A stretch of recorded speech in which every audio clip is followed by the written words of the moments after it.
स्वागत है आप सभी का आपकी अपनी YouTube चैनल आइला टॉक्स पर। दोस्तों, मैं डॉक्टर इरशाद खानम आज फिर आपके समक्ष एक नए वीडियो और एक नए टॉपिक के साथ। जैसा कि संडे के दिन मैं आपको अपने टॉपिक से लीड से हटकर थोड़ा सा कुछ बताती हूँ। मैं ऐसी कुछ चीज़ें अभी मैंने शुरू किया है, ऐसी कुछ चीज़ों को बताना जो कि आपको कंपटीशन की जो तैयारी कर रहे हैं उन स्टूडेंट्स के लिए उपयोगी हो सके।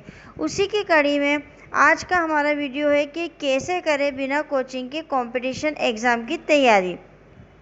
अभी कोरोना का समय चल रहा है और कोविड-19 के समय में कोचिंग क्लासेस लगभग बंद है और ऐसे में बहुत सी वैकेंसियां हैं जिनके विज्ञापन आ रहे हैं और वैकेंसी के तुरंत बाद एग्ज़ाम हो और आप उस एग्ज़ाम को देने जाएं और क्लियर कर लें तो ये भी पॉसिबल नहीं है। आपको थोड़ा सा समय तो चाहिए पढ़ाई करने के लिए और कोचिंग अभी खुलने की कोई संभावना नज़र नहीं आ रही है। तो ऐसे में बहुत सारे स्टूडेंट्स की ये डिमांड थी कि मैं इस पर एक वीडियो बनाऊं कि कैसे बिना कोचिंग के वो कंपटीशन एग्ज़ाम की तैयारी कर सकते हैं। और कुछ बच्चे कुछ स्टूडेंट्स ऐसे भी थे जो कि आर्थिक रूप से सक्षम नहीं हैं। ऐसे भी स्टूडेंट्स चाहते थे कि उन्हें ये जानकारी उपलब्ध हो सके कि वो बिना कोचिंग के घर बैठ के अपनी कंपटीशन एग्ज़ाम की तैयारी कैसे कर सकते हैं। और ये जो वीडियो है बिना कोचिंग के कंपटीशन एग्ज़ाम की तैयारी करने का, ये केवल एलएलबी की कंपटीशन वाले स्टूडेंट्स के लिए नहीं है, ये उन सारे स्टूडेंट्स के लिए है जो कि किसी न किसी कंपटीशन की तैयारी कर रहे हैं। आज का इस वीडियो को देखने से पहले चैनल को सब्सक्राइब कर लें, बेल आइकन को क्लिक कर दें ताकि लेटेस्ट अपडेट आप लोगों तक पहुंचता रहे। आज का जो युग है वो प्रतियोगिता का युग है, इस बात से आप सब लोग सहमत होंगे। इसलिए कंपटीशन एग्ज़ाम की तैयारी करने के लिए कड़ी मेहनत, लगन और एक अच्छी रणनीति के साथ जो है तैयारी करनी होती है। जो भी कंपटीशन की तैयारी कर रहा है उसको एक कड़ी मेहनत करनी है, लगन से पढ़ाई करनी है और एक रणनीति भी बनानी है अपनी पढ़ाई के लिए। उसके बाद ही वो परीक्षा में सफल हो पाते हैं, क्योंकि ये दौर जो है ये एक कंपटीशन का दौर है। वर्तमान समय में जिस प्रकार से प्रत्येक युवा कोई ना कोई कंपटीशन एग्ज़ाम की तैयारी कर रहा है और सभी लोग ये चाहते हैं कि वो सफलता हासिल करे और इसी सफलता हासिल करने की दौड़ में सब लगे हुए हैं। इस दौड़ में जो लोग कठिन परिश्रम और लगन से तैयारी करते हैं वह सफलता को प्राप्त कर लेते हैं और जो पढ़ाई तो करते हैं लेकिन उनकी मेहनत, लगन और परिश्रम में थोड़ी कमी रह जाती है या वो लोग सही रणनीति बनाकर अपनी पढ़ाई नहीं करते हैं तो ऐसे लोग जो हैं वो इस दौड़ में पीछे रह जाते हैं और उन्हें असफलता हाथ लगती है। यदि आप लोग भी प्रतियोगी परीक्षाओं में सफलता प्राप्त करना चाहते हैं तो उसके लिए आपको तैयारी करने में अपना सर्वश्रेष्ठ प्रदर्शन दिखाना होगा, तभी आप इस दौर की प्रतियोगिता का जो दौर चल रहा है उसमें कामयाब हो सकते हैं। तो क्या क्या चीज़ें या क्या क्या ऐसे मुख्य बिंदु हैं जो आप कंपटीशन एग्ज़ाम की तैयारी कर सकते हो उन बिंदुओं के आधार पर बिना कोचिंग इंस्टीट्यूट जाए हुए। तो सबसे पहली चीज़ ज़रूरी है आत्मविश्वास। आत्मविश्वास का होना मनुष्य में बहुत ही आवश्यक होता है, बहुत ही ज़रूरी ये चीज़ है। जब तक आप में आत्मविश्वास नहीं होगा तब तक आप किसी भी कार्य में कामयाबी को हासिल नहीं कर सकते हैं। किसी भी कार्य को करने के लिए आत्मविश्वास का होना बहुत ही आवश्यक होता है। जब बात आ जाए बिना कोचिंग के कंपटीशन एग्ज़ाम की तैयारी करने के लिए तो आत्मविश्वास की भूमिका और भी अहम हो जाती है। इसलिए कंपटीशन एग्ज़ाम की तैयारी करते समय अपने अंदर आत्मविश्वास की कभी भी कमी ना होने दें। अपने मन में विश्वास बनाकर रखें कि आप कंपटीशन एग्ज़ाम में सफलता अवश्य प्राप्त करेंगे। हर व्यक्ति ये सोचे कि उसे केवल एक सीट चाहिए अपने लिए और यही आत्मविश्वास के साथ वो अपनी पढ़ाई करे। आत्मविश्वास को कैसे बढ़ाएं? अगर आपको लग रहा है कि आपका आत्मविश्वास जो है वो डगमगा रहा है, तो आप अपने आत्मविश्वास को कैसे बढ़ा सकते हैं? तो अपने आत्मविश्वास को बढ़ाने के लिए बीच बीच में मोटिवेट होते रहना चाहिए। आत्मविश्वास बढ़ाने के लिए परिवार के सदस्यों का सहयोग बहुत ही ज़रूरी होता है। उनका मोटिवेशन जो है वो बहुत ज़रूरी होता है। आप ऐसी बुक्स भी देख सकते हैं जो कि आपको मोटिवेशन कर सके, और ऐसे पथ प्रदर्शक की सहायता भी आप ले सकते हैं जो आपको हताश ना करे बल्कि आपको प्रोत्साहित करे, आप में आत्मविश्वास को पैदा करे, आपके अंदर के आत्मविश्वास को बढ़ाए। ऐसे लोगों से आप संपर्क बनाएं। इस तरह से कंपटीशन एग्ज़ाम की तैयारी हेतु जो सबसे पहला मुख्य बिंदु है वो है स्वयं पर पूर्ण आत्मविश्वास होना। खुद में एक विश्वास होना कि हम जो कंपटीशन दे रहे हैं, जो तैयारी कर रहे हैं, उसमें हम ज़रूर ज़रूर ज़रूर कामयाब होंगे, सफल होंगे। दूसरा हमारा मुख्य बिंदु है पढ़ाई हेतु सामग्री आवश्यक। जो पढ़ाई जिस कंपटीशन की आप तैयारी कर रहे हैं, उस पढ़ाई हेतु जो सामग्री है वो आवश्यक है। आपको उसकी समस्त सामग्री अपने साथ रखनी होगी। किसी भी परीक्षा की तैयारी हेतु उससे संबंधित विषय वस्तु का होना बहुत अहम होता है। विषय वस्तु में ये आवश्यक है कि आप बुक तो ले ही सही, लेकिन बुक के साथ साथ आप उससे रिलेटेड चार्ट भी ले सकते हैं, चार्ट बनाकर भी अपने साथ रख सकते हैं।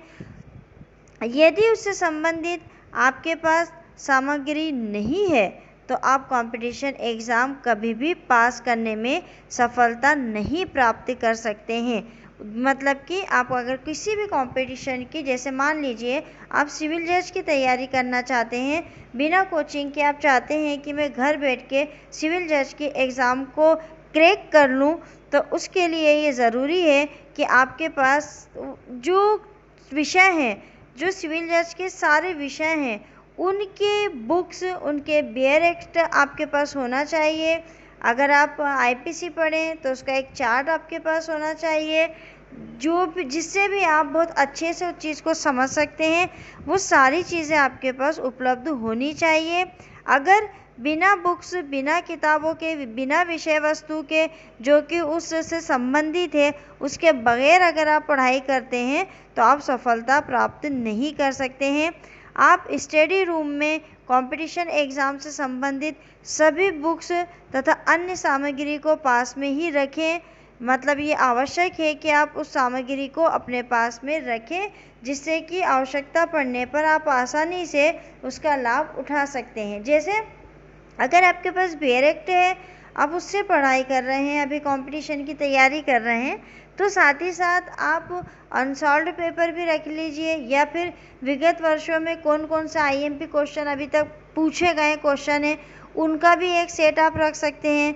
तो जब आप बेयर एक्ट पढ़ेंगे तो उसके बाद आपको लग रहा है कि मैं क्वेश्चन हल करके देखूं, तो ऐसा ना हो कि आप फिर अनसॉल्व्ड को ढूंढने के लिए इधर उधर भटके।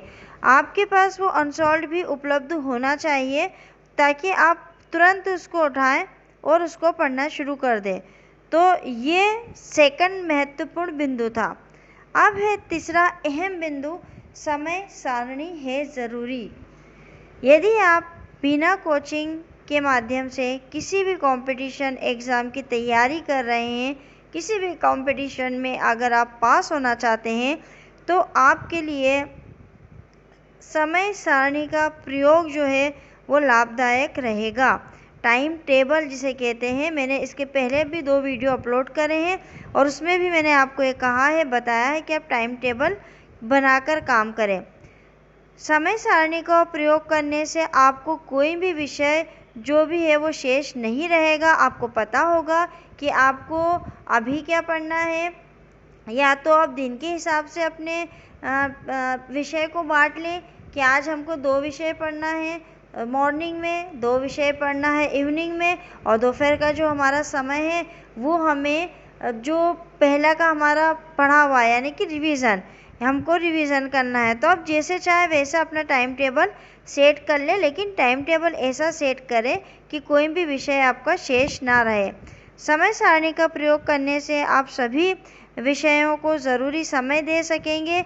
इस तरह आपका सभी विषयों पर फोकस बना रहेगा और इस तरह बिना कोचिंग के कंपटीशन एग्ज़ाम की तैयारी करने हेतु समय सारणी की भी अहम भूमिका होती है।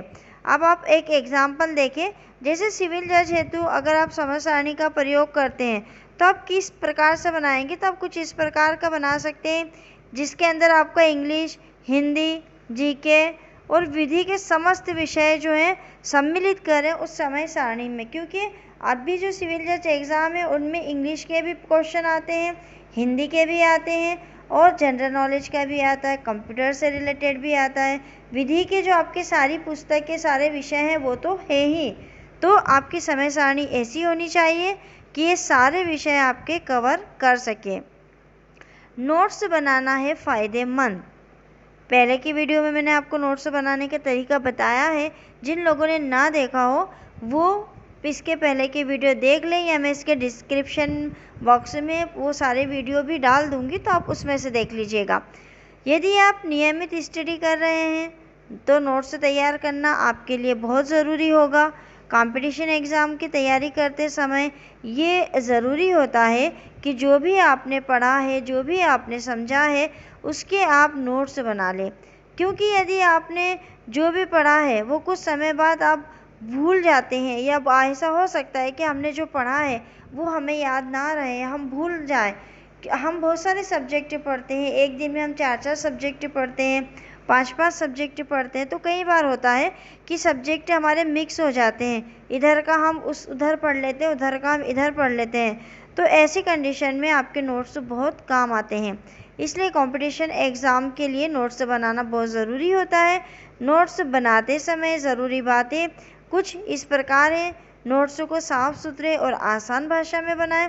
कभी भी नोट्स की आप नकल ना करें।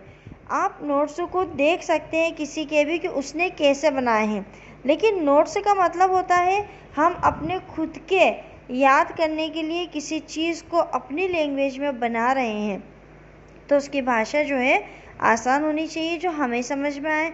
भाषा में ज़्यादा जटिलता नहीं होनी चाहिए, क्योंकि इससे आपको दोहराते समय समझने में समस्या आ सकती है। नोट्स हमेशा छोटे छोटे बनाएं और नोट्स बनाते समय तुरंत उन टॉपिक्स को एक बार ध्यानपूर्वक अवश्य पढ़ें, जिसे याद करने में आपको आसानी होगी।